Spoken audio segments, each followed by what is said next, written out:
Vendredi 17 février, Véronique Sanson s'est livrée dans les colonnes de Libération.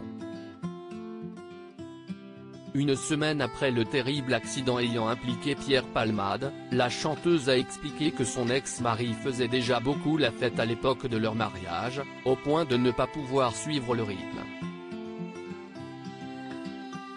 Comme à son habitude, Véronique Sanson n'a pas manié la langue de bois ce vendredi pour son entretien avec Libération. La chanteuse de 73 ans s'est notamment livrée sur ses addictions du passé, notamment les drogues. « On a beaucoup exagéré à ce sujet, car la coke me fait mal au nez », commence-t-elle. Mais aussi sa consommation d'alcool, même si ma dépendance n'a pris un tour critique que sur le tard, vers la fin des années 1990, ajoute la chanteuse. Une addiction qui lui a de façon étonnante permis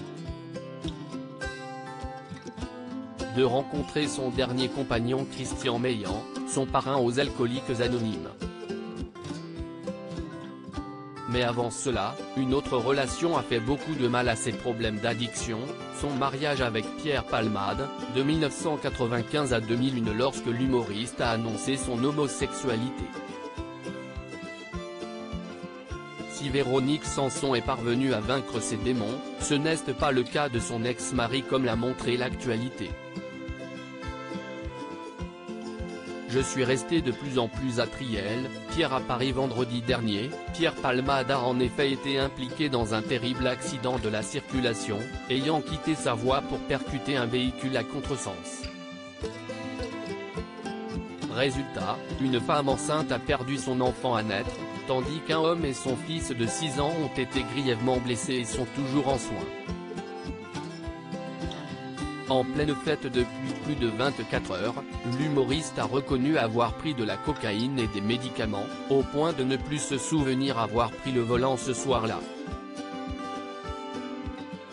Ces soirées sous le signe de l'abus, Véronique Sanson les a bien connues durant leur relation. Dans les colonnes de Libération, elle a en effet révélé qu'elle avait même participé à leur divorce. « Nous nous sommes mariés parce qu'on s'aimait et que l'on s'admirait mutuellement. Je me suis aperçu que je ne pouvais plus suivre ces soirées qui duraient parfois jusqu'à 2 h du matin.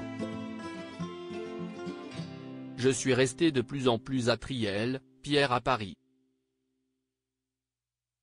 Et voilà. Nous nous sommes séparés », explique la chanteuse.